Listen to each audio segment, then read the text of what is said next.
அஜித்தின் good bad ugly வசூல் வேட்டை. ஆத்தாடி, 3 நாட்களில் இவ்வளவு கோடி வசூலா? ஆதிக் ரவிச்சந்திரன் இயக்கத்தில் அஜித் நடித்திருக்கும் குட் பேட் அக்லி திரைப்படம் கடந்த 10ஆம் தேதி வெளியானது.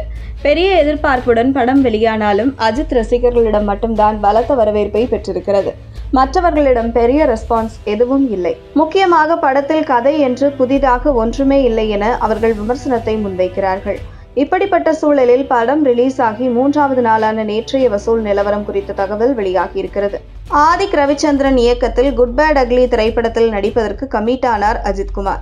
இளம் இயக்குனரிடம் அஜித்குமார் இணைந்திருந்ததால் இந்த படத்தின் மீது எதிர்பார்ப்பு எகிரியிருந்தது. அது மட்டுமின்றி ஆதிக்கும் வெறித்தனமான அஜித் ரசிகர் என்பதால் கண்டிப்பாக ஃபேன் பாய் சம்பவமாகத்தான் இருக்கும் என்று பலரும் எண்ணினார்கள். இந்த படத்தில் அஜித்துடன் த்ரிஷா, பிரசன்னா, சுனில், அர்ஜுன் தாஸ், சிம்ரன் என பலர் நடித்திருந்தார்கள். படமானது கடந்த 10ஆம் தேதி வெளியானது. மிகப்பெரிய ஆவலோடு படம் பார்க்க சென்ற அஜித் ரசிகர்களுக்கு டபுள் ட்ரீட்டாக அமைந்தது. முழுக்க ஃபேன் பாய் சம்பவமாகவே ஆதிக் செய்திருந்தார்.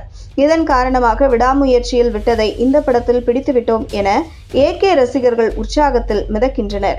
அதே சமயம் மற்றவர்களுக்கு படத்தின் மீது பெரிய அபிப்பிராயம் இல்லை. அவர்கள் இந்த படத்தை சுமாருக்கும் கீழ்தான் என்ற நிலையிலேயே வைத்திருக்கிறார்கள். படத்தில் கதையும் திரைக்கதையும் பெரிய பிரச்சனையாக இருக்கிறது. முக்கியமாக அரத பழசான கதையையும் திரைக்கதையையும் அஜித்தின் பழைய படங்களின் ரெஸ்பான்ஸ்களையும் வைத்து ஒப்பேத்த பார்த்திருக்கிறார் என்று ஓப்பனாகவே ரசிகர்கள் அடிக்க ஆரம்பித்திருக்கிறார்கள். ஒரு படத்துக்கு கதையும் திரைக்கதையும் தான் முக்கியமே தவிர்த்து ஹீரோவின் புகழ் பாடும் வசனங்களோ அவரது பழைய படங்களின் நிலைவூட்டல்களோ தேவையில்லை என்றும் கூறுகிறார்கள்.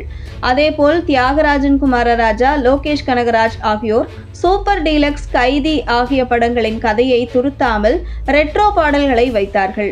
லியோவிலேயே அந்த பாடல் துருத்தி கொண்டுதான் இருக்கும். இப்படிப்பட்ட நிலைமையில் குட் பேட் அக்லியில் ஆதிக் ரவிச்சந்திரன் சம்பந்தமே இல்லாமல் அத்தனை பழைய பாடல்களை வைத்திருக்கிறார் என்று விமர்சிக்கிறார்கள். விமர்சன ரீதியாக இந்த படம் அடி வாங்கினாலும் வசூல் ரீதியாக சக்கை போடுவதாகவே தெரிகிறது. இந்த நிலையில் படங்களின் வசூல் தகவல்களை கொண்டிருக்கும் சாக்னிக் வலைதளம் குட் பேட் அக்லியின் 3வது நாள் வசூல் நிலவரத்தை வெளியிட்டிருக்கிறது. அதன்படி 3வது நாளான நேற்று படமானது 18.50 கோடி ரூபாய் வரை வசூலித்திருக்கிறது. இதுவரை அந்த படம் 70 கோடி ரூபாய் வரை வசூலித்திருப்பதாக அந்த வலைத்தளம் தெரிவித்திருக்கிறது. இருப்பினும் படக்குழுவிடமிருந்து இதுவரை அதிகாரப்பூர்வமாக வசூல் குறித்த அறிவிப்பு எதுவும் வரவில்லை என்பது குறிப்பிடத்தக்கது.